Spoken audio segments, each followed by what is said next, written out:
Let's go. All right, today's theme is gonna be posing again. So let's go into our zoom powers. Zoom. All right, so we have this. Let me angle this better. Posing. Let me zoom out a little bit. It's too close. Okay. What is posing? How do we get posing better? How do we improve our normal, flat drawings? Like, oh no, why is my drawing so, stiff? Why does my drawing not look good? As opposed to something as simple as doing a slight change in the legs can make the character look so much more appealing, right? Even a minuscule change just makes a huge difference when it comes down to the dynamic aspect of a pose. So why does this look better than this? Or why does this look better than this? Well, it doesn't necessarily look better. It just looks like it's more in depth, right? So this has a flat horizon line, meaning that there's no real depth when it comes down to this area. If I wanted to add shadows and stuff like that, I would have to add them in the foreground in order to get any sort of feel like this is actually creating some depth, right? Then the light source would have to be back here. And then this would all be in like shadows and stuff. So in order to get depth, I have to resort on another concept, right? So this is just not my anatomy or my perspective. Now I have to add lighting. So it's 3 foundations that you need to use in order to get depth out of a flat drawing. That's not good, right? In order to get a nice, consistent drawing, you should be able to add depth to either side of your drawing. And by slightly changing the angle of the feet from being flat to being in more of a 3-dimensional space, it provides you that little tiny amount of depth that makes not just your lines and overlapping shapes a lot stronger, but it also provides you more of a grounding in a real world, and it just looks better, right? So this is something that you're going to have to aim for eventually. Now, what does it take to be really good at posing? I'm going to start listing here the foundation skills that are going to require you to be better at in order to get better at posing. So we're going to have the basic foundations of anatomy, but perspective first. Perspective is an absolute must. You must know how to draw things from both sides, from the front, from the back. You should learn how to draw objects through other objects, like the base of things, or being able to find the opposite side of a square, right? Things like these, little exercises like these are crucial, especially when it comes down to body parts, because that is how you find, for example, your collarbone and the armholes that you have, right? That is how you learn how to draw the head in different positions, the ones that are difficult, right? That is how you learn how to draw that. Learning these foundational skills combined with anatomy, and this is knowledge of anatomy placement, not anatomy like every detail and pore. So it becomes a little bit less daunting when it comes down to that, right? If you just have to learn where things are placed, you don't really need to know exactly how to draw the thing. Let me give you an example. If I know where my arm comes from, which is my collarbone, at this point, I don't need to know how to draw an arm. I just need to know that an arm comes out of there, and it's going to look pretty okay, even if it's a very simple design. Okay, the more anatomy that you learn beyond that point, like muscles and stuff like that, is going to just enhance what you already know, thus just building on your foundations right? That is why they're called foundations, because they help you grow, they help you build. So knowing the placement is exactly the same. It's at the end of the collarbone. But the vast difference in styling and anatomy, this is where you grow. This, when you stop thinking, oh, where does this have to go on the body? The moment that you stop doing that, that's the moment that you can focus on actually learning how to draw the thing. And then once you learn how to draw the thing, you can then stylize it any way you want. Right? You can go ahead and do anything you want at that point because it's just your imagination. You're not wondering how things are done anymore. So it's still connecting to that exact same point. Exact same point. So the styling comes after. So first is placement. Second is knowledge. And third is style. That is the steps in which you should learn how to draw your things. Understanding placement is preceded by just basic knowledge of perspective. And as we progress through our lesson today, you guys will realize how I'm visualizing myself drawing through my shapes, right? In order to get things like arms behind my back. Things like this are going to require you to be able to just draw through your elements. One more thing that we're going to focus on is learning the 3 basic hard surfaces of your body that pretty much implement everything about your posing, which is your chest or your rib cage, your hip bones, and your skull.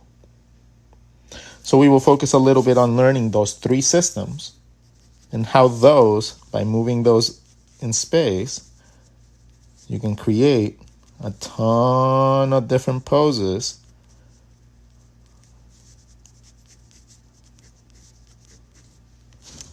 that maybe would never have been thought about by you.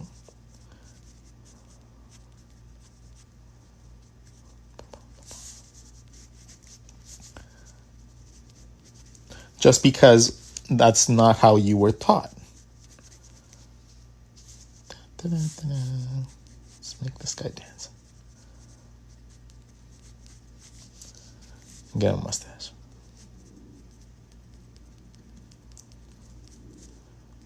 Right. So understanding how to move your shapes is going to consist of 3 elements.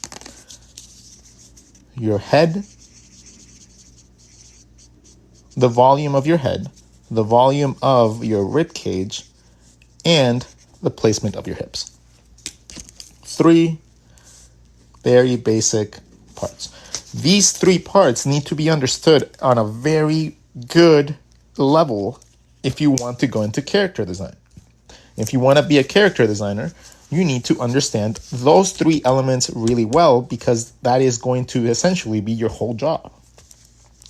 Learning how to draw character designs is going to consist of learning how to manipulate a bunch of these shapes in a bunch of different ways, right?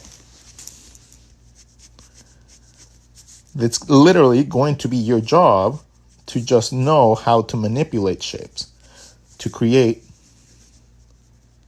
different looking characters.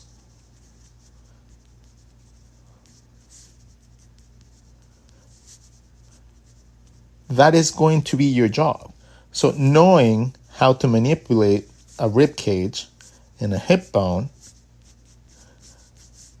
and knowing how your head connects to those elements is going to be literally 99% of the job.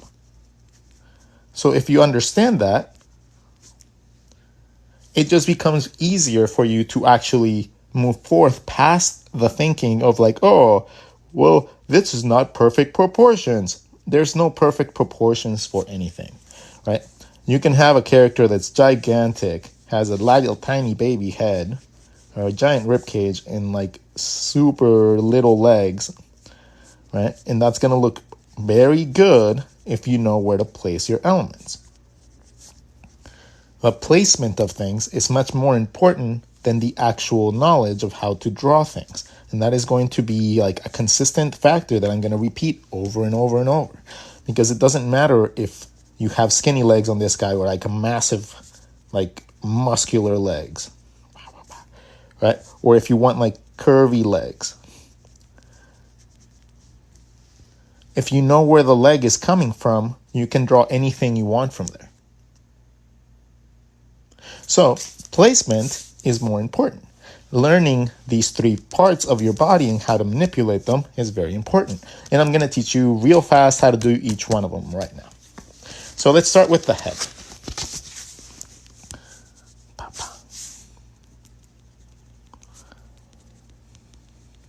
And the head. And that is one out of three parts of your body that you need to remember. The head is going to be your skull. So if we are going to be facing and looking at like how to draw things accurately, let's look at what our actual head consists of. Okay. Our head consists of a couple different elements and little bumps and bones that just make the face look like it does. The first one is going to be the upper part of your head, which is the part that does not move. Right? The upper part of your face does not move. It doesn't flex, it doesn't twist, it doesn't do anything. So it's one of the body's hard surfaces, alongside with your hip bones and your rib cage. So this top part of your head is your hard surface number one. And why is it a hard surface? Well, it's a hard surface because everything around it is going to be based around the shape of this. So my eyeballs, which are something that move because of my eyelids, are going to be inside of this hard shell that has limitations. So, for example, my eye over here, on this side, let's try another one. If I was looking at a 3/4 view, right, I would have an eyeball here and then an eyeball over here. You guys see that there's a limitation here from the bone blocking a little bit of my eye. So regardless of any eyelids that I have or anything of the sort, that is going to be a factor that is relevant to my drawing. So this is what we're aiming for to replicate, to be able to know the folds and the bends that happen and the little overlaps that happen in our actual body. If we understand that to a base level from our anatomy, this is your knowledge. This is knowledge. This is not style-based learning. This is knowledge. You know why that's being blocked. Now you don't have to, now you can have it blocked any way you want.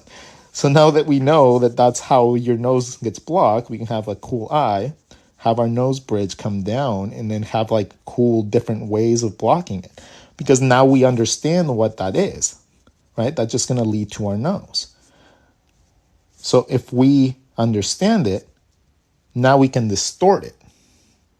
But we can't do that properly or effectively if we don't understand what is happening in our actual drawing.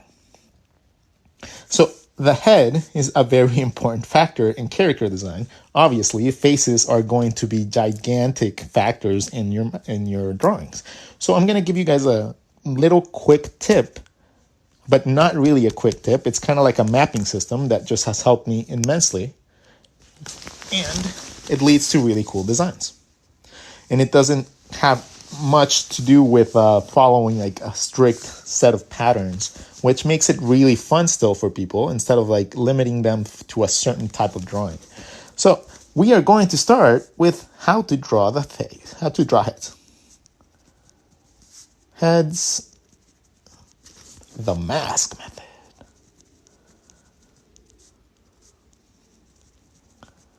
Okay.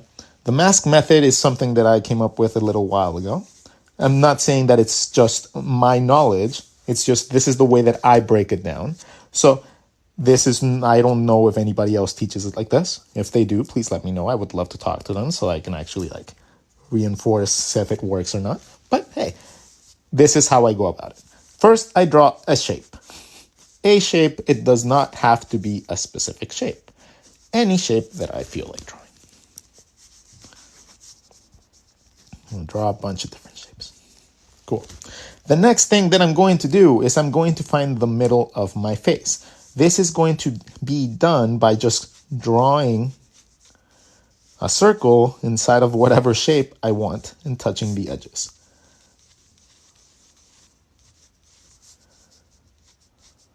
If it's a patterned shape like this, you can go ahead and be more complex and draw through your shape like that, right? But in essence, I'm splitting the face in half, in the front and in the back, not in the front only. So I'm considering the whole volume of my shape, not just my single front-facing element. So when I'm drawing my heads in general or shapes, I'm going to consider the midline that goes all the way across my shape, right? And I'm going to consider crossing elements for different things. The first one is like this, to measure out the front of my face so I can map out my features better. And then I'm going to draw some on the side to tell me where my ears are on each side. And then from there, that's also going to teach me where my chin and my jaw are going to go because they connect to the bottom of my ears. So those two, just being able to see two little shapes going in like different perspectives is going to give me a ton of information. Let's see. Let's do that. Midline there. Midline there. And then, yeah, I'll start with that. Choose any of these lines at this point. The faces can be facing in any direction you want. Choose any of these lines where it intersects. You're going to draw a little triangle there. A tiny little triangle. That triangle is going to represent your nose canal. This is going to give you all the rest of the information that you need for your head alongside these guidelines. The next thing you're going to do is you're going to make a little mask around your triangle. You're going to draw a little mask of whatever shape and size you want, as long as it connects back here and it has to connect at the top in some way or another, right? You can have a bunch of really crazy shapes. Just make sure that it connects back at the bottom tip of the triangle and that the top line connects all the way across. However deep you want it, however wide you want it. Essentially, what you are doing by doing this, you are setting the boundaries of where your eye sockets are and your cheekbones. This is what you're setting up by doing that. Right? By doing this, I already have my limitations to a bunch of things, right? I already know where the tip and the top of my eye sockets are, which is where my temples start, which is the side of my face. At the temples, you go to the side of your face. The temples are also another way of explaining where your eyebrows end. Wherever your eyebrow ends, that is the side of your face. That's where your temple starts. Right? So that is how you map out when you know where the side of the face starts, roughly around your eyebrows, at the end of your eyebrows. So now that we know that, we can start drawing eyebrows on these things incredibly simple. So we already know where our nose is going to be. We don't know what the nose is going to be, but we already know where the nose has to come from. So that is already there. If the nose comes out from here, well, I can dictate from the eyebrow line down to the nose how wide my nose bridge is going to be.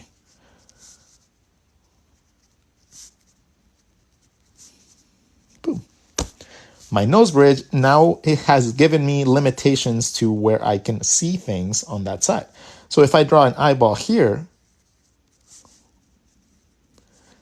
and I draw an eyeball here, Now I know that that little bit of my eyeball is going to be blocked by my nose bridge.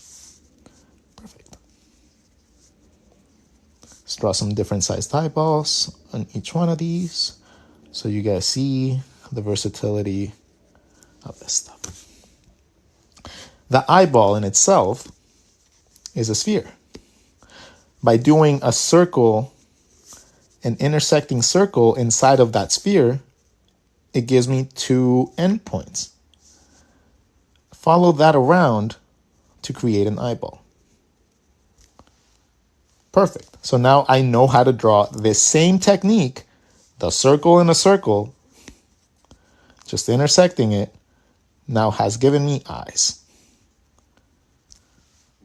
Awesome. So now all I got to do is draw 2 circles inside of my eyeballs and come up with the eyes.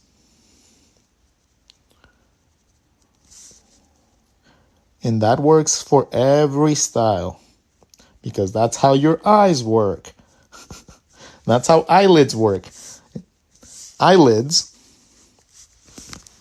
are literally just the hemispheres for a sphere. That's all your eyelids are. Your eyelids are just these big hemispheres coming out of a point from both sides of the sphere. And they connect. Papa. Right?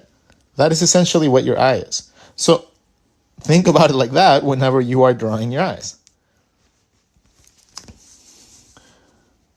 Let's see. Let's change the hemisphere. Let's make it so he's like mopey. Wow. Yeah, he's sad. And then this one, well, this one we'll just keep him like, looks like a supervillain, so I'm just going to keep him like a supervillain. Then we know where our eyebrows are supposed to go because we already drew the upper line of our head. We just gave ourselves the limitation of where our eyebrow is going to go with our nose bridge. Pow, pow. Perfect. Every time. My nose bridge to the edge of my mask. Eyebrow. My nose bridge to the edge of my mask. Eyebrow. Nose bridge to the edge of my mask. Eyebrow. And it doesn't have to be relegated to this. It can be really, really cool ones. But that top line that you draw, that is your eyebrow line. The mask is just a representation of that line. So you don't have to keep it like this because that would be a flat eyebrow. You can start playing around with shapes to get different types of eyebrows. Right?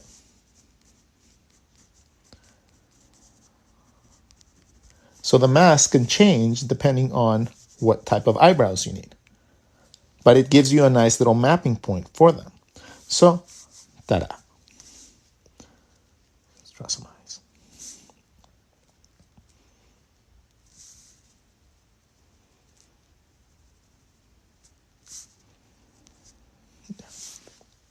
The next step is to actually add the nose. The nose is going to come out of this little triangle. Again, this little triangle is just a representation of our skeletal system, our little nose canal.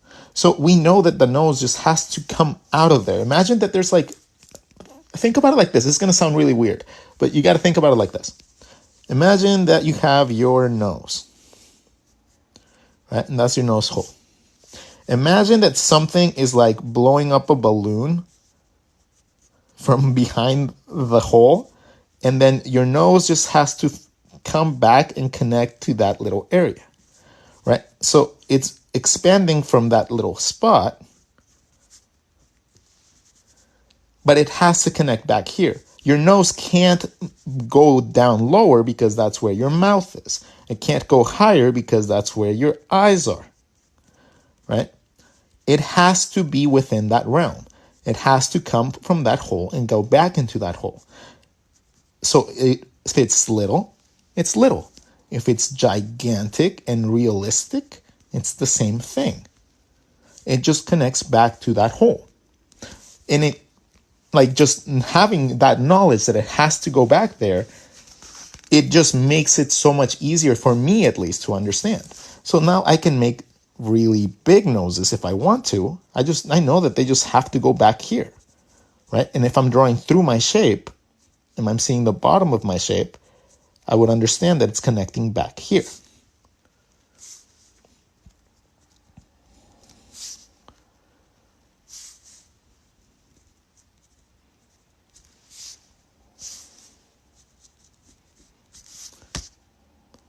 So any shape that you actually end up choosing that's how it just works. So let's draw another one, a little bit more like stylized, like, I don't know, like a pin-up or something.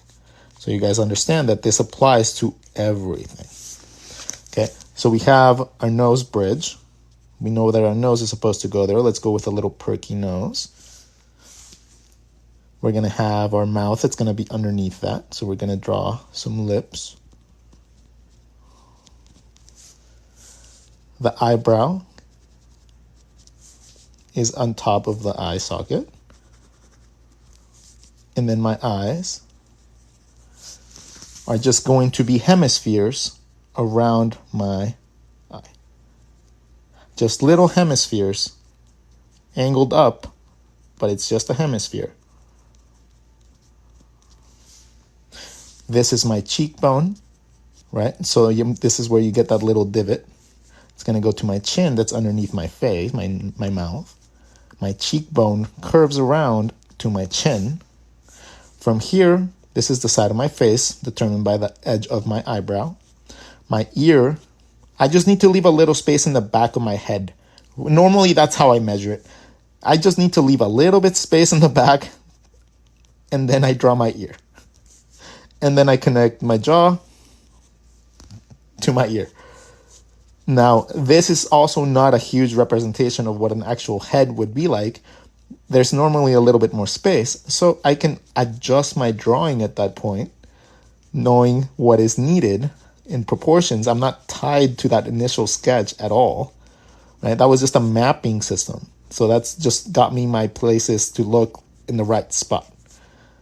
After that, whatever I decide to do to make it look pretty, it's fair game. I can change the lines. I can change the placements, right? Nothing is set in stone until it's actually done. I can find my other, if I want to learn how my neck is going to come out from here, all I got to do is find my other ear. So I can trace my shape around, find out where my other ear would be. The base of my ears are going to go down to my collarbone.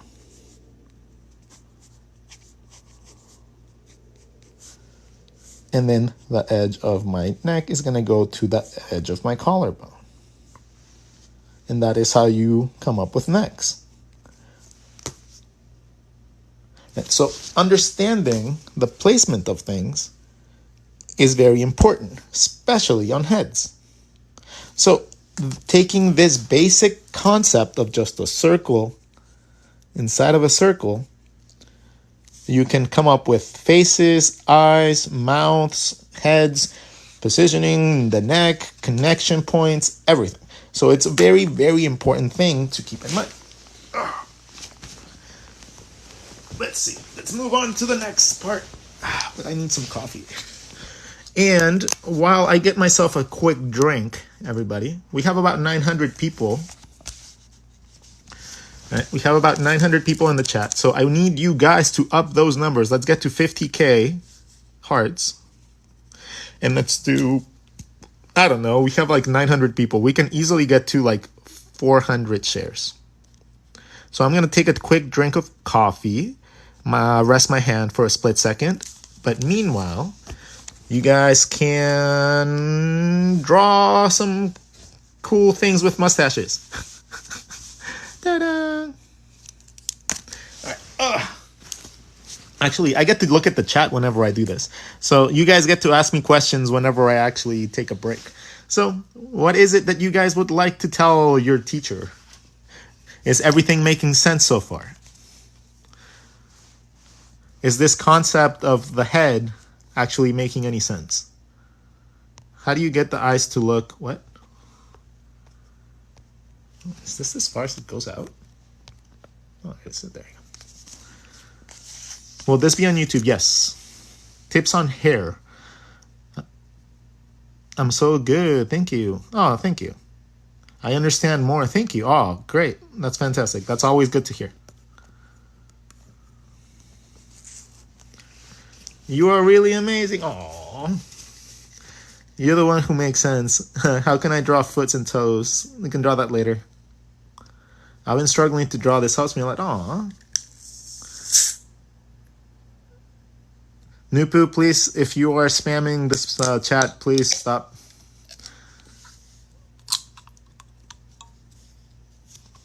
How do we make hair not look like blocks? Oh, post-it time. Hold on. I like that. So let's put this here for now. Let's just cover Mr. Mustachio.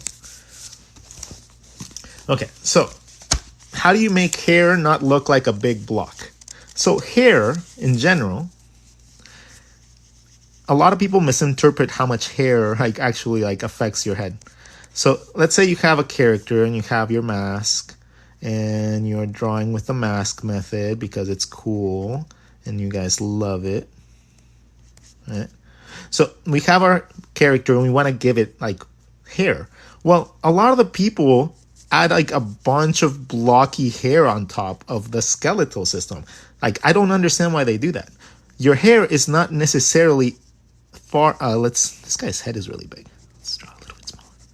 Okay, so if you wanted to add hair to this guy, all you got to do is trace this, again, draw a circle inside of your shape, right? To figure out where your hairline would be. Give yourself some sideburns. And then on top of this, now you get to do anything you want, as long as it, again, connects back to this point. So if you want something that goes like, rah, as long as it connects back here, it's going to be okay. Right? Now, the height of your hair would only be a little bit past your skull. That's it. That's with fluffy hair. It would only be a little bit past your skull. If it's really, really bunched up, maybe you get a little bit of floof, right? But it's not that big. That's not that tall on top of your actual skeleton, head. Hair is thin. Let me give you guys a couple more examples. So if we have another character, let's draw another one. Let's draw a dude this time.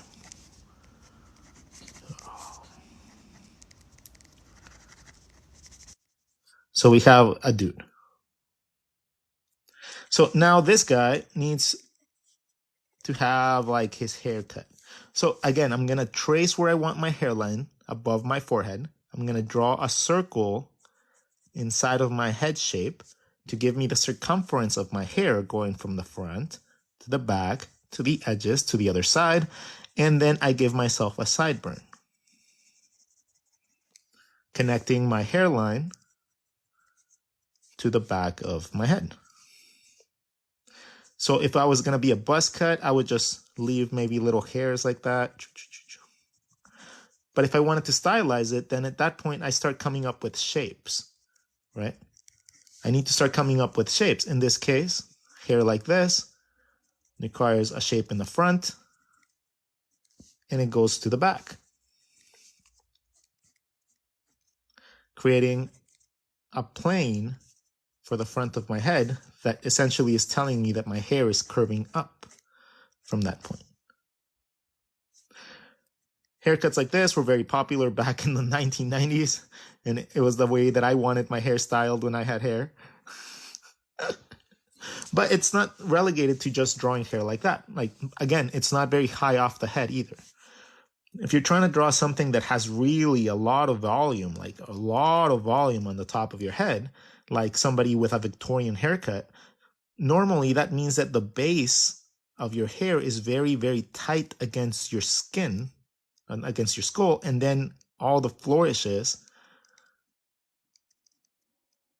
are normally tied to a very, very stable base, like a big bun or something like that. And that's how they let themselves build and build and build. But the whole idea of drawing really big hair is normally done wrong because people just don't know how to measure where the top of their head is. So they'll draw characters that have like eyes that are floating with their eyebrows, and like they'll draw super, super exaggerated features, but not take into consideration like the base shape that they drew.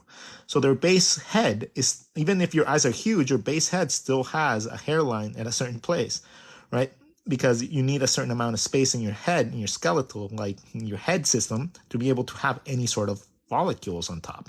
So if you draw your eyes really big, you need to remember that either your head has to be bigger or your head is going to be like your eyes are going to be overlapping your hairline. So don't draw your hair super big, right? Don't draw your head as blocks. Draw your head as actual, like little tiny things on top of your skull. And then have fun with that. It's just going to be more accurate. All right, so, bye-bye. Okay, did we get to the quota? We got to the quota! Woo! Okay, cool. All right, let's see. We got to move down to the connection points of the head and the actual body. So how do we connect our head, like all this? How do we connect this to our body? Well, first, let's draw the body. Let's teach you guys how to draw the rib cage, and then we'll connect them together. So that was the head. The second part of the rule of thirds for the body, the hard surface system, is going to be the rib cage. The rib cage is part 2 out of 3. The rib cage in itself has a couple elements that you need to keep in mind. We can start it off with a simple circular shape, a spherical shape, and you're going to come up with a couple different elements within this spherical shape that are going to help you map out the rest of the body.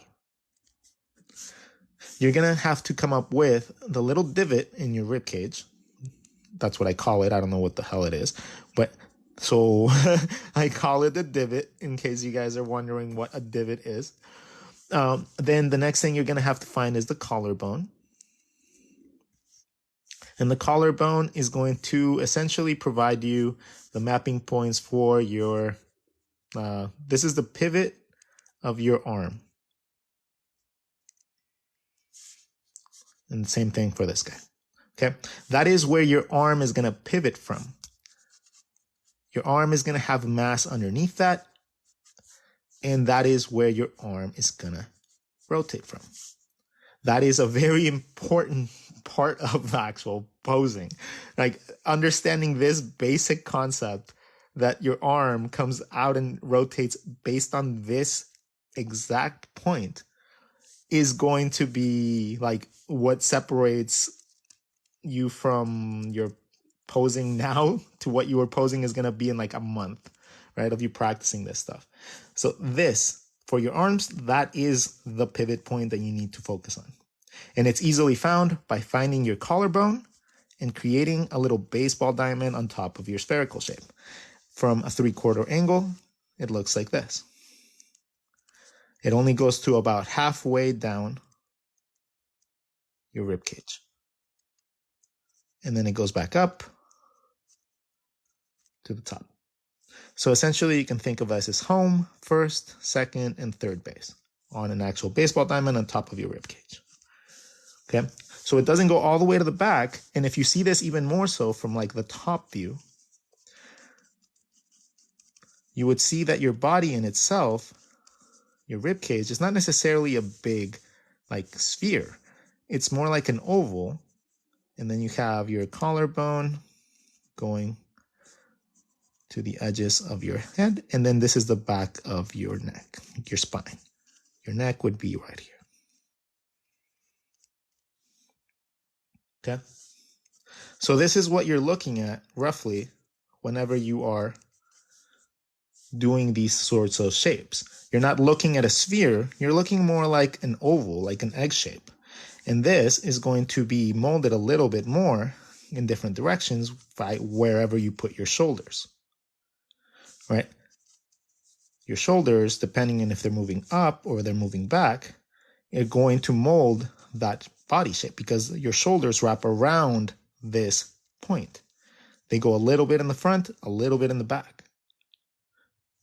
And since your arm comes out from underneath there, it's going to help you map your arms a lot easier. So that is something that we're going to practice right now for like a little bit. And then we're going to move on to how to connect the body and the head based on these points.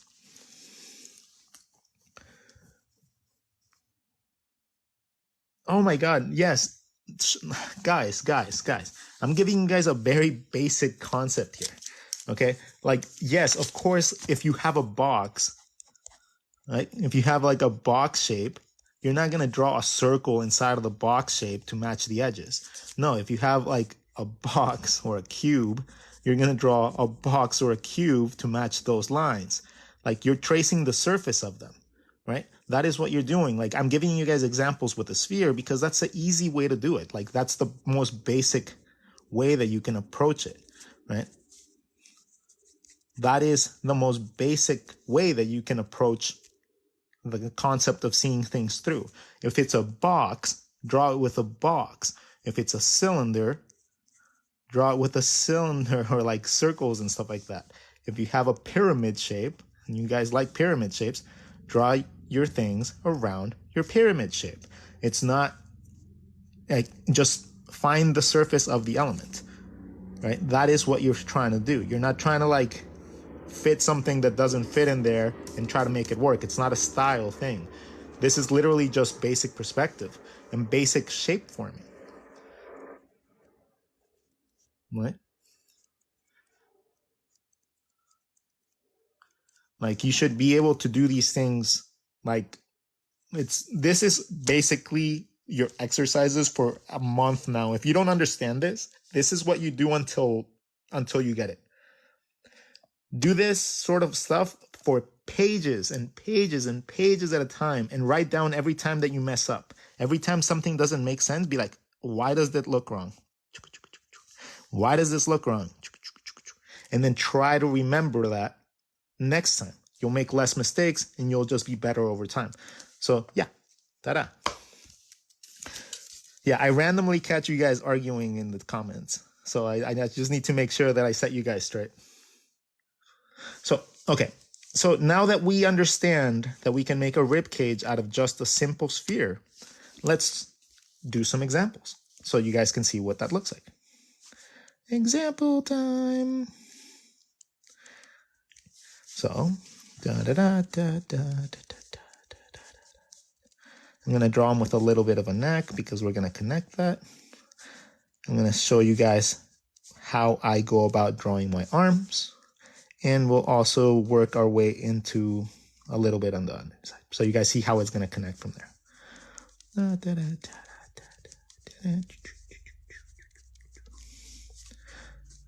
Look at my arms, they are coming out my ribcage holes. Then I draw my arms going anywhere that I freaking want. Like, it doesn't matter what styling you choose after you draw your elements, right? Your rib cage, again, just like we did with the face, is just a mapping system. So by changing the proportions of these things, you can change a lot. You can have a character have gigantic arms or really puny arms, right? It's all going to be based on how you map your body. But it's all going to look pretty accurate because they're all coming out of the same awesome plays that you just learned. So let's try to draw some other angles.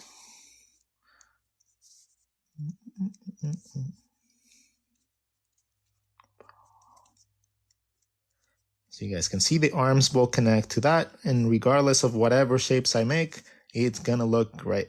I gotta find in 3/4 view like this, I gotta draw through my shape and find my other arm connected to the edge of my other collarbone.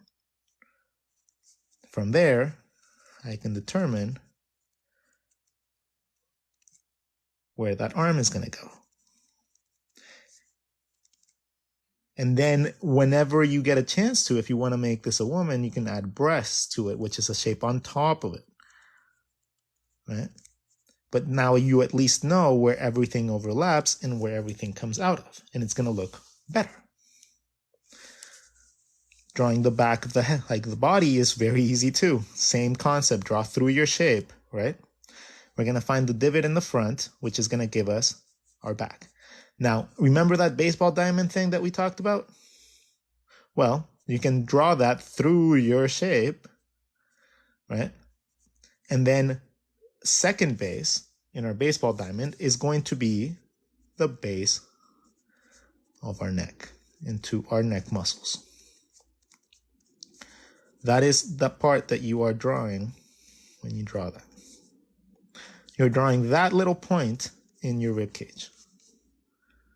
Right? So if I know that this is the point, this is where my shoulder is going to be. It just makes it a little bit easier to draw difficult positions like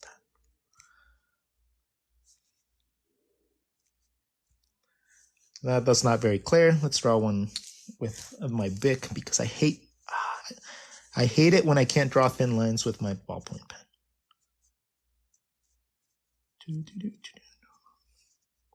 So that point is going to be the back of my neck.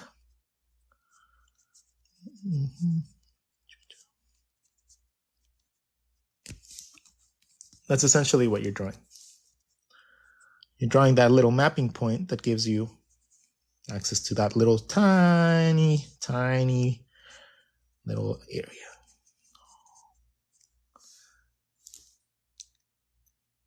Freestyle. Okay, so that is essentially how you draw the rib cage. Exercises for the rib cage are going to consist of you drawing different size spheres, creating a divot, and finding your collarbone going to the edges, right? That is the exercise to practice. Doing this from different angles should be relatively easy because you're just following that midline. So draw things going up, draw things going down, have fun with it. It's just a sphere.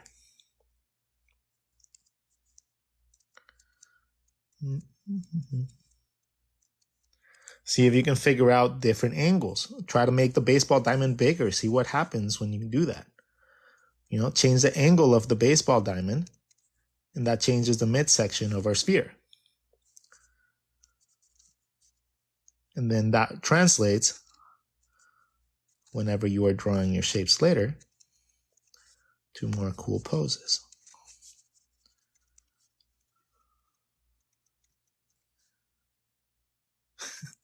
I like drawing Spider-Man. Let's see. So the rib cage is relatively simple because it's just a little ball. The head is relatively simple because we just drew a mask inside of and then we just draw the lines.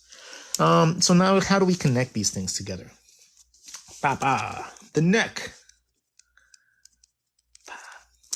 Well, the neck is going to be like rubber bands that connect certain parts of your body to certain parts of your body. That is essentially how I figured it out, and it made a lot of sense. So the first thing that I need to know is I'm going to draw my face, I'm going to draw myself my mask, and I'm going to figure out where my ears go on both sides. So I'm just going to draw that. Then I'm going to draw my rib cage. I know that my rib cage has the midline, divot, and follow that up to get my collarbone and my bases.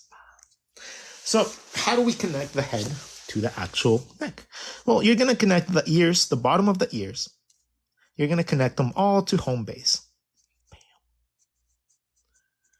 Right? The middle part of your head. That is the very first front part of your neck. And that is going to be, let me show you guys. The two muscles that go from your ear to your collarbone are going to be these two right here, right? Inside of here, there's your trachea, but I normally just leave that like normally white. But there's an indication for these muscles right here. The other muscles that you need to concern yourself with are the ones that just go straight down. This is the girth of your neck. This is just going to be two lines going down, but you got to take into consideration the spacing that you have, right? So if you have a head that's about this big, and you have your ears, maybe your neck going straight down from your ears won't touch the edges of here, right? And that's fine. You need to be able to draw your neck within this parameter. Think about this little hole, like the baseball diamond. It's kind of like a hole. Kind of like it's like a little hole. And you need your neck to come out of there, right? You need to be able to fit your neck within that space. So it doesn't matter if it's skinny or fat, it just has to fit within those areas. Now, I like to leave a little bit of space on the side of them, at least, so you can represent the muscles like the traps and, the other muscles that are connecting before your shoulder. So you have your neck, you have your inside lines that connect to the midpoint, and then you have your tube for your neck. That's the girth of your neck. And then the back muscles connect to your collarbone. So let's try that again. We have a head. Let's draw a profile head. We have a rib cage with our collarbone mapped out to the sides. From the bottom of our ear to the middle of our collarbone is going to be the first connect.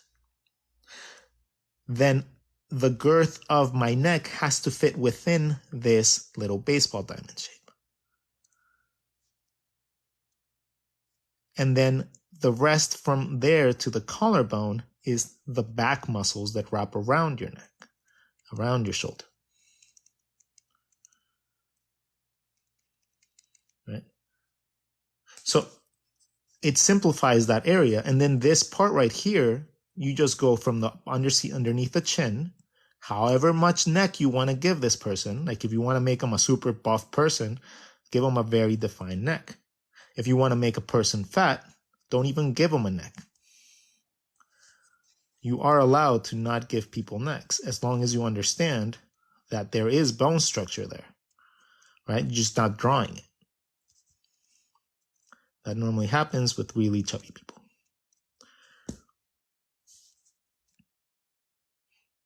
But you need to understand that those connection points are still there, all of them, because the muscles are still there. Just because a person's a little bit chubbier doesn't mean that the muscles aren't there.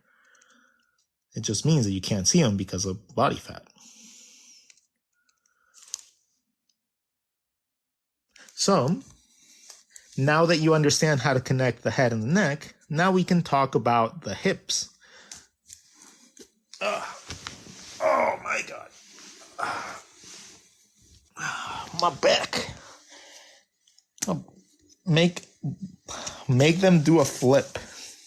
Well, once we get to the posing aspect of things, we will gladly be able to make them do all the flips you want.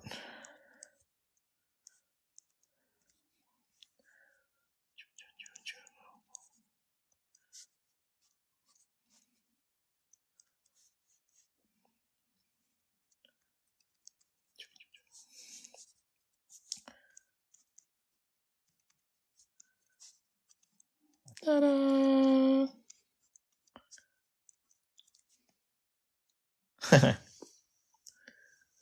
Can you quickly explain the nose canal affects nose shape? Yeah, we can talk about that here. We have a little bit of space and then we'll move on to hips. So how the nose canal affects nose shape. So if you, for example, if you start your mask, if you draw your mask, right? And you draw this about this size, that is the limitations of the width of your nose. Now, if you draw that smaller, your nose canal is a little bit thinner. So it's going to be lending itself better for thinner noses. A person that has a wider nose canal is going to lend itself more to wider noses. And you can get really exaggerated from that point. Like you can make a nose be ridiculously large. Right? And that could be part of like the appeal of your character. So that little part right there is just a representation of your actual anatomy. So if you make it small, it's going to be easier for you to map out little tiny noses. If you draw it big, you're going to have a big, big nose. And each of them play the role, and each one of them has its purpose, and each one of them has like a reason to be in character design. You know, there's a variety of people in all shapes and sizes. So it's just going to be up to you to master all these concepts so that whenever you need to draw somebody that has these elements, you can take advantage of it.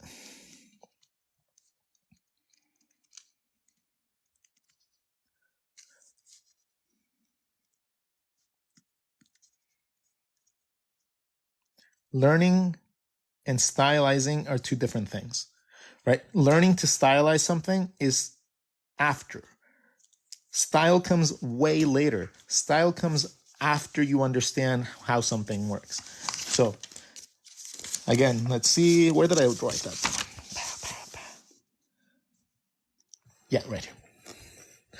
Okay, so if you guys are wondering how you get better, first, you learn perspective. Perspective is by far the first thing you should learn how to draw better. Perspective, subdivisions, shape forms, tracing outlines, cutting into pieces, all that stuff is literally learned by just drawing a circle inside of a circle. A circle inside of a circle gives you everything you need to know about depth from every angle, right? So learning how to do that perfectly and then learning a little bit of anatomy placement are going to be very important. Learning how to map things on your body is more important than knowing how to draw the anatomical shapes. This is more knowledge based, and the more knowledge you have, the better you're going to be at stylizing things. But if you bypass knowledge, you can still get by if you understand placement. So you can put a lot of style into the placement and make it look good, but your knowledge is what's going to make you be better. This is going to be how you level up. The style is just how you make things look pretty. That's it. Like the stylizing of things is just how you make something look pretty.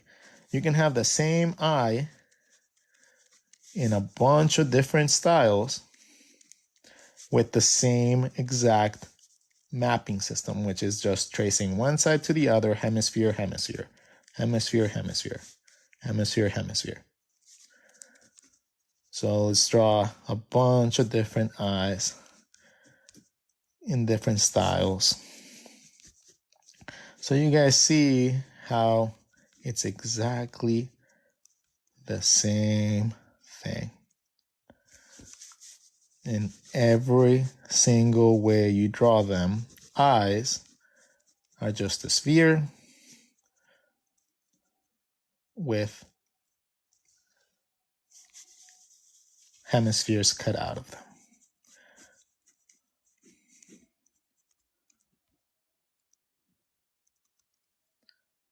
It does not matter if you make old person eyes with like a lot of wrinkles and stuff.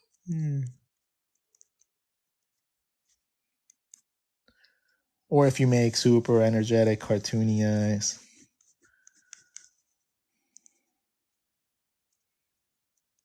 Like Pixar eyes and stuff like that.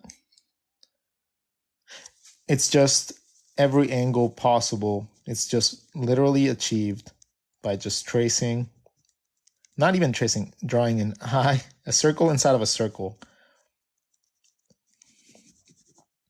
gives you everything you need. It's not. Draw a circle inside of a circle and start having fun with that. circle inside of a circle. Just by doing that, you already drew a flat shape inside of another shape. Or you drew the lid of whatever's underneath. Or you learned how to draw the front and the back of an element, kind of like ears. Or you use this to learn how to draw your jaw going around your head. It's never ending giving back. Like that literally gives you back everything you need. That is how you learn perspective, in my opinion, the most effectively. Right? It's not about vanishing lines. It's not anything. It's about learning how to map your system and your bodies, your shapes, to find the edges, to find how to slice objects off at an angle, find those complex shapes that are annoying. And that is what essentially turns into your body. Right? Learning how to draw these things more complex allows you to draw them in different ways.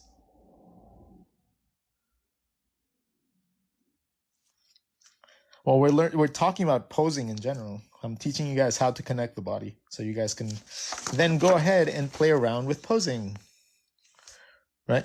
Once you understand how the rib cage, where the arms connect and where the hips bones and how the legs connect, you can have a lot of fun, because that's essentially all you really need to know about posing. From there, it's just going to be about you understanding these concepts.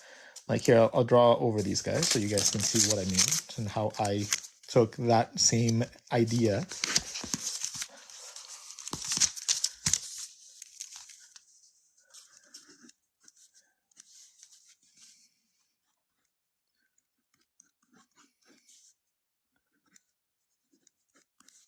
That was the base for my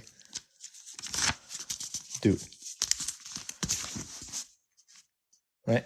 The legs and everything came in after that, because I know where my things are supposed to come out from.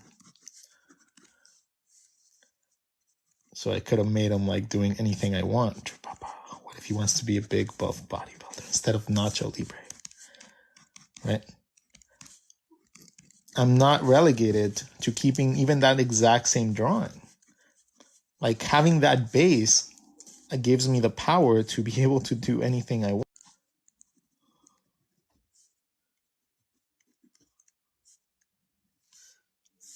And then when you know how to connect the elements, like your ears and your muscles, then everything just ends up looking a little bit better. Oh, it was somebody called. So that same concept can be applied to many different, like even just looks. So yeah, that is how it's easy to pose things, and like how it's easy to manipulate those objects to be able to come up with that. So let's learn. We have one more, right? We have the hip bones. So let's talk about the hip bones, but let's do one more nose canal. So remember, this is representing this.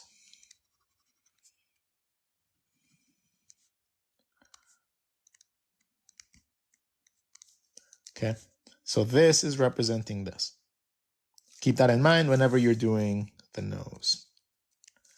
All right, let's move on to hip bones and how to connect the rib cage to your hip bones. All right, so let's go on to hip bones. So hip bones are very, very easy. Like it's probably the easiest shape out of all the anatomy that like I teach how to draw. All you really need to learn how to do is draw an angled slice coming out of a tube, right? If you can do that, you will have the ability to draw legs coming out of your body at a variety of widths and sizes. Right? So it won't matter if it's a person that's chunky, a person that's skinny.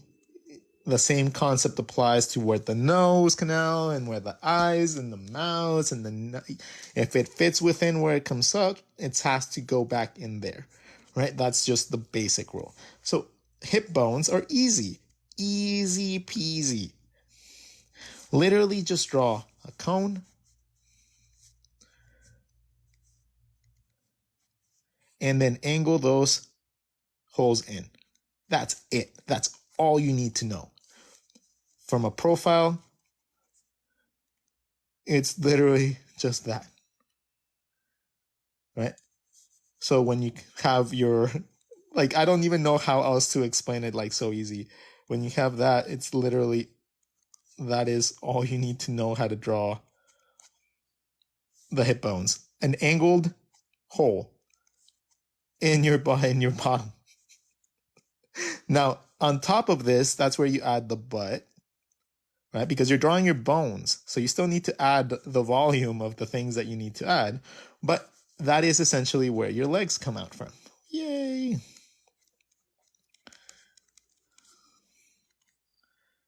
Okay. Regardless if they're sexy legs or if they're just cartoony legs, they're coming out of that same hole. So honestly, like right now, just draw a cylinder with two little holes, angle those in, and that is the core of your body for your hip bones. The more you angle those holes, kind of like with the arms and stuff, right? With the arms, we use the collarbone and we measure the width of the arm from this point, from the collarbone down. So with our hip bones, it's going to be very similar, but the size of your hip bone is going to indicate the thickness of your leg. So it's going to be a very similar concept when you apply the top. Imagine this is the top part and this is your collarbone. This is the top, this is your collarbone. But this is your hips. Okay. So see the difference, see the concept, like similarities behind how they connect. Imagine that you just have an underwear line here, right? If you just have an underwear line, like for panties or whatever, that would be like another easy way to map it out. But it's a very similar concept to here, as in that's where your objects originate from.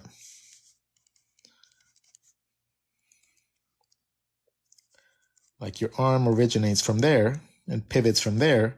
Your leg is going to pivot from here and originate there. So regardless if you send it into perspective, you're going to have a good connection point as long as you pivot it from this little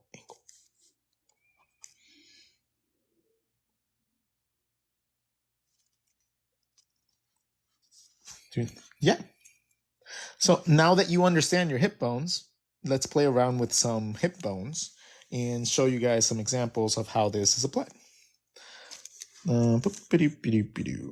So we'll draw some hip bones. Let's start drawing some legs.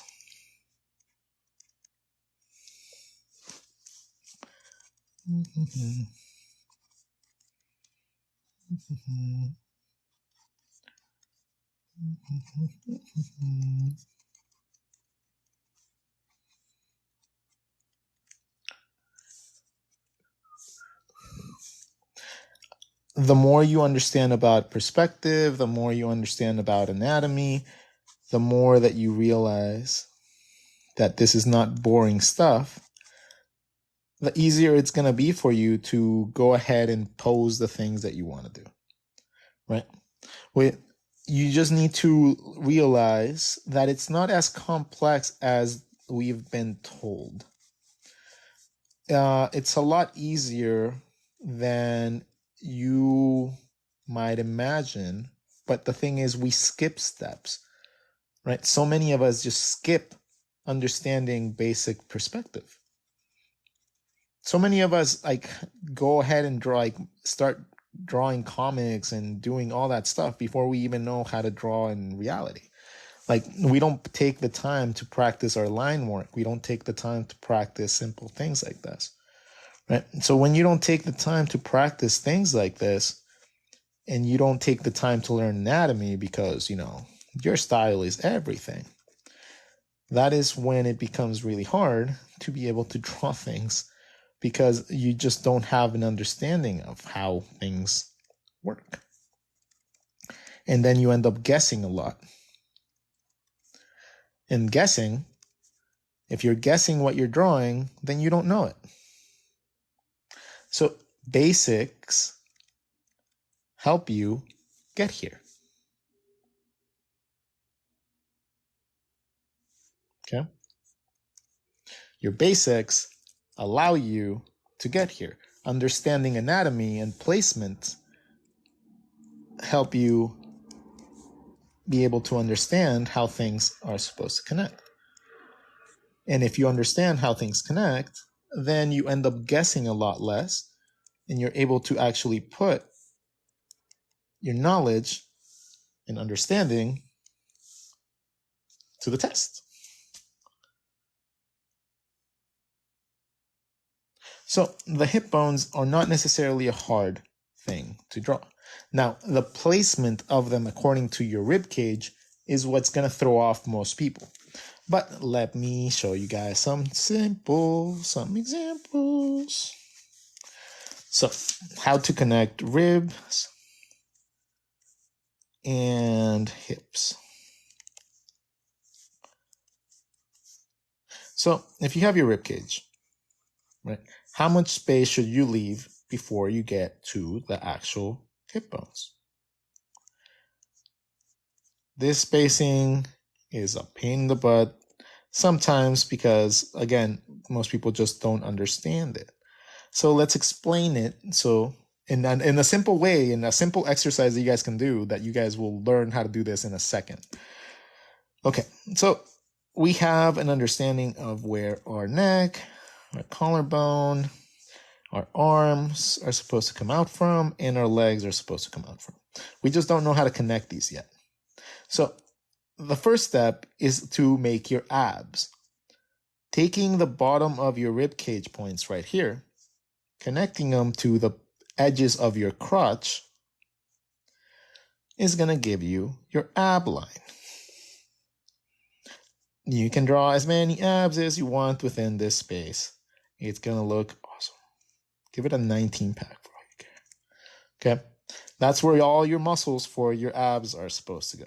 In between your hips, like crotch area, and your little divot. Cool. Then for the edges, depending on how big or if you want a super fit character, obviously your skin would just hug your bones, right? But then you have muscles in the way of your thigh muscles. If the person's really buff, they'd probably have like really big arms.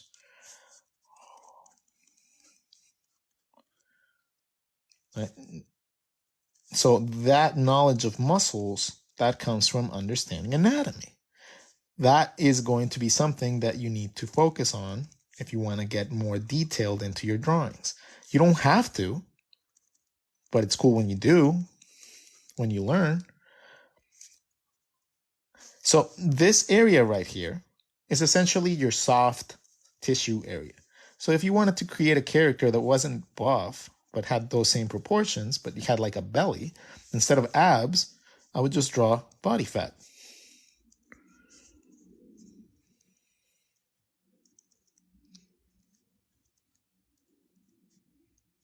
Yeah, just draw the body fat connecting back to your hip bone. That's how you get love handles.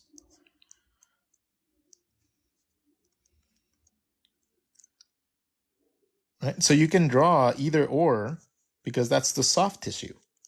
That's not a hard surface. That flexes, that changes depending on how people like live their lives. So you can use, again, this as a base model understand that the spacing here, it's just your belly. So if you see yourself leaving a lot of space, like if you're leaving a considerable amount of space between them, know that your stomach is just going to be longer. Right? So if you feel like you're doing this, just take your sketch and just fix it. Fix it at this stage instead of waiting until you already have details. Like, fix your things at the sketch point. But it doesn't mean that if you drew it like that either, like that it's wrong. Like, it's just the different proportions. That just means that a person has a longer stomach, right? That's all it means when they have long stomach and short legs. People exist like that.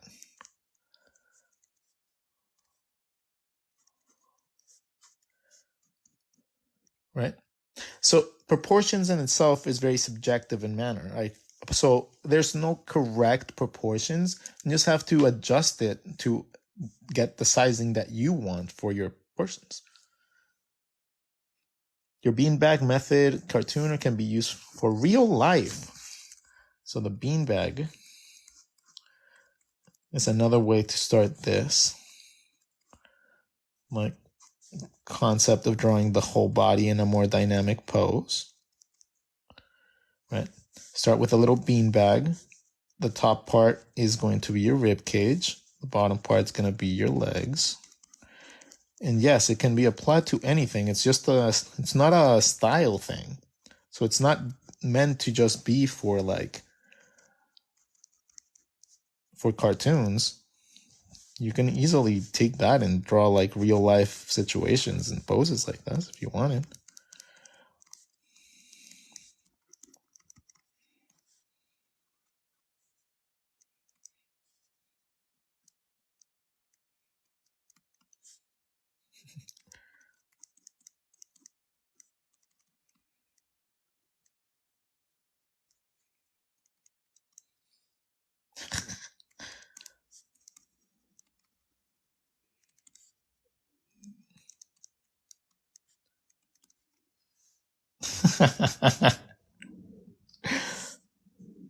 Oh my god, that's horrible. That face.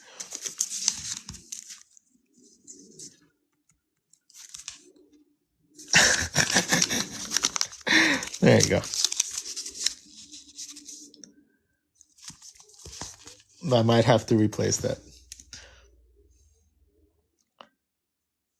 The hip cylinder, as you rotate your body, essentially, let's do a couple different views, right? From the front, your hips actually open up towards the front. So if you front, it would be like that. If you're looking at this slightly in 3/4, you would have that just be a little bit smaller, a little bit bigger. But that's how you would draw them. If you draw them in profile, I would just draw more of that sort of shape. And as you're going back into the back, you got to remember that now you're looking at the back of your body, not necessarily the front. So your legs change a little bit. The way that they overlap change. Right? You see a little bit more of the back of the calf and you would see booty. On the way to the backside,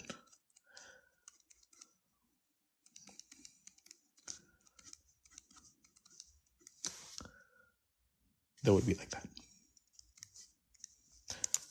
The hips come out of the front part of your shape, not the back part of the shape. So it's not like it's not like a completely even flat thing if you see it from the front. No, the holes are in the front of your hip. Front, and then the back wouldn't really see those. You'd see those through your shape. Right? So that's the back.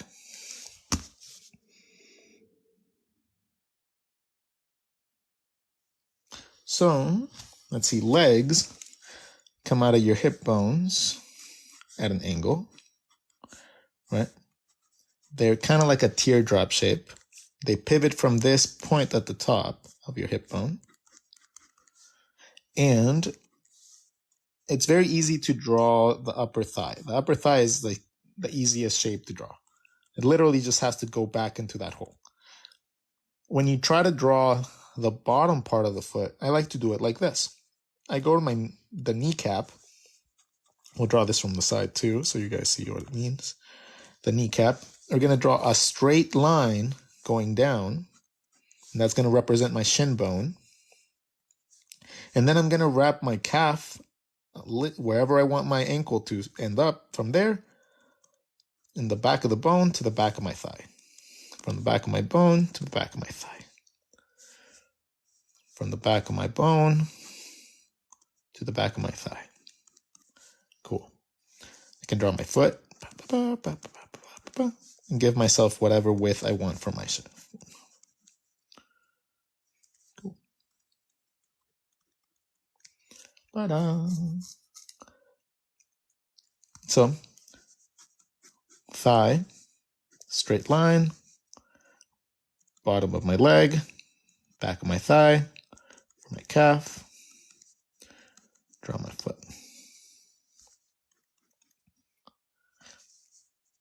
Let's draw a different pose. Let's the hip bones.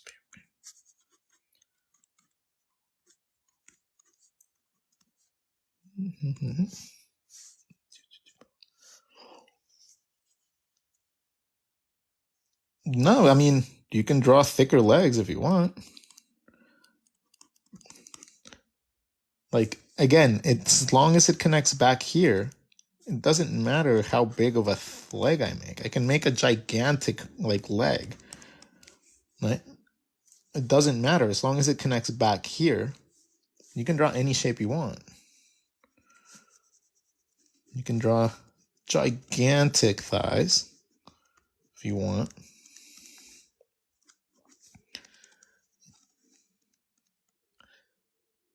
There's like literally no rules. As long as you connect it back to where you're supposed to have them come out from, you can draw anything you want.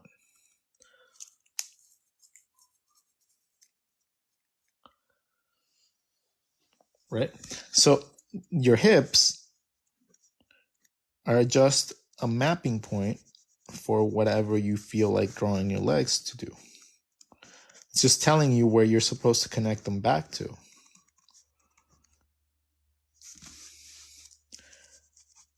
At this point, you can do anything you want with them, as long as you understand enough perspective to be able to move an element into perspective. If you don't understand perspective, well, duh, like it's going to be really hard. It's just going to be really hard because it's not because you don't understand how to draw a leg, you just don't know how to move an element in perspective. And, well, no one can really do anything about that. Like, I can't teach a person that doesn't focus on drawing in perspective how to draw a leg in perspective. Like, it's, you know how hard it is to show someone how to foreshorten things? And then teaching them without any knowledge of anatomy how to take that into a hand or an arm. Like, you know how hard that is? And they are like, oh, I don't get it. Well, you don't get it because you just don't know how an arm is connected. You don't know how, like, the shapes overlap. You don't even know how to draw a nice basic cylinder going in perspective. How do you expect to draw something as complex as a muscle system? Because this is a complex thing. Like, learning how to draw anatomy in general is annoying as hell because it's a lot of complex elements put together, right? We simplify it a lot, but it's a very complex thing to learn. And, you know, no one ever said art was easy. Like, no one ever said art was easy.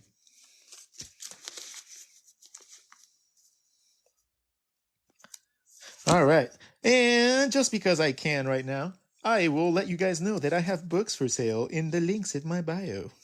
If you guys feel like supporting what I do and you guys want to actually learn more and get something cool, I do have a couple books for sale, from sexy pinup girls to really cool doodle books that you guys can use. These are the ones that we draw on stream. And Also, if you guys want like my personal sketchbook, that is Coffee Break Doodles. Doodles Volume 1. And then there's pinups. Pinups. So I have 4 books for sale that you guys can choose from. If you guys are interested, the links are in my bio. Now let's go on to more lessons. Let's put this right.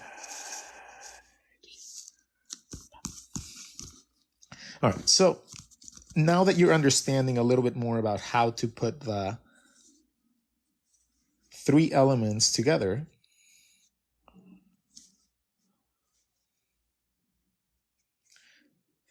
understanding that you can start moving these elements in space and still getting really cool poses is going to be the next factor.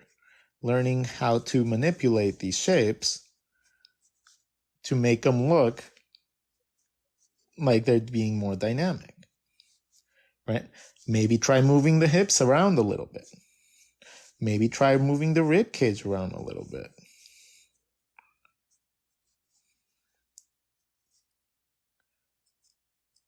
Right? Every little thing you move, you already know where they're supposed to connect.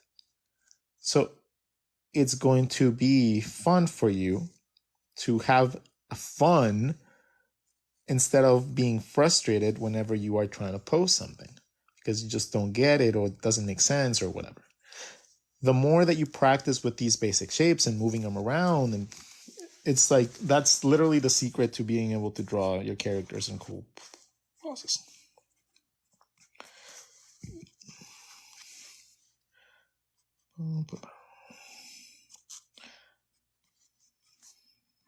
Let's make the hips wider.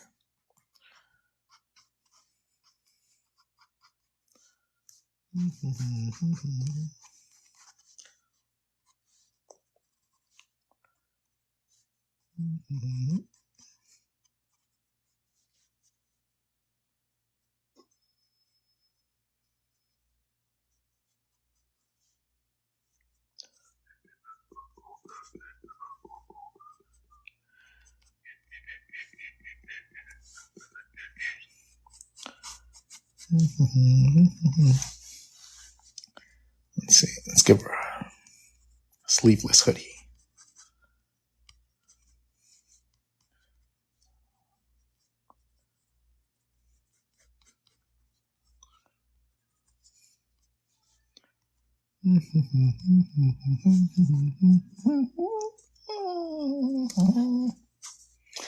Let's see. If I want to give her pants, I can give her that. If I want to give her shorts, I just got to follow my perspective points. Kind of like we did with the eye, just follow the hemispheres. Draw my teardrop for my thighs, my straight line for the bottom part, and I'm going to draw behind my thigh, behind my bone for my calves. Now, maybe I want some socks or something like that.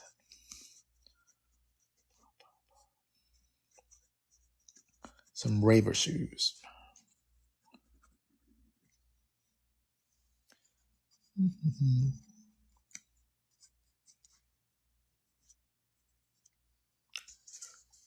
For the face, you can come up with a mask. This is my nose canal, so I draw my nose, eyebrows, eyes. It's my cheekbones, so that means my mouth is going to be over here. Once I find my ear, I can connect my ear to my neck, my ear to my neck.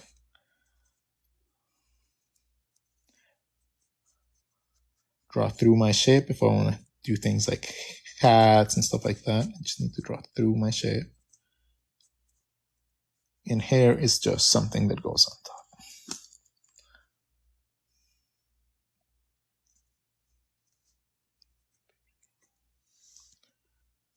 Let's see, let's clear up this side. Maybe we just make the arm go out. Let's see, shoulder, bicep.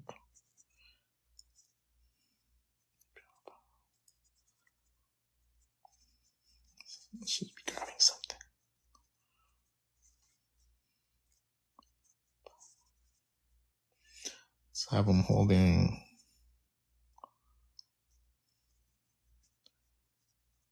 oh man.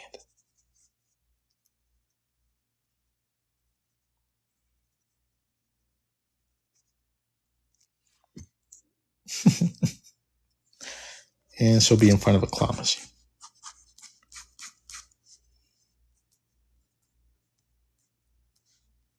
A bunch of stuff there.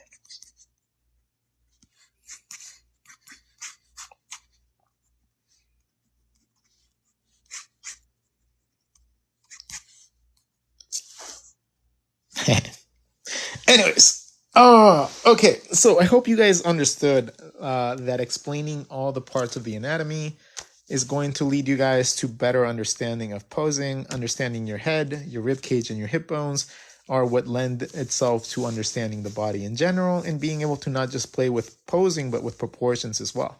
So that is something that is going to be very invaluable in connecting, knowing where things connect are very important as well. So I will be uploading this video to YouTube in the near future. So keep in mind that. Go look and subscribe to my YouTube channel if you guys want hundreds of other videos. And I don't mean hundreds as in like shorts, dude. I mean like hundreds of hour-long videos explaining things. So if you guys like what I do, I've been doing this for 7 years. So there's a lot stuff to learn. Again, like I said, if you guys do feel like supporting and helping out the cause, my books are for sale. I have them somewhere. I have a little sticky note somewhere. I already lost it. I don't care. Anyways, there it is. Yay, art block. Once again, we got over 100,000 likes. Woohoo! We got to 106,000 likes. You guys are amazing. I can't draw a heart.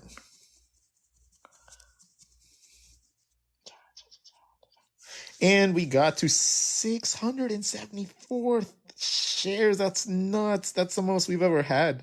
That is amazing. Thank you guys so much. And I didn't have to ask you guys at all. So, as we say at the end of every stream, I like to end it with a beautiful message for you guys so you guys can go to your daily lives with your smiles on your faces. And we end the stream in a certain way every time. You say 4 special little things. So for those that have been on the stream, please say them with me. For all you today, make sure to go out, love a little, live a little, laugh a little, and draw a lot. Have a wonderful day, everybody.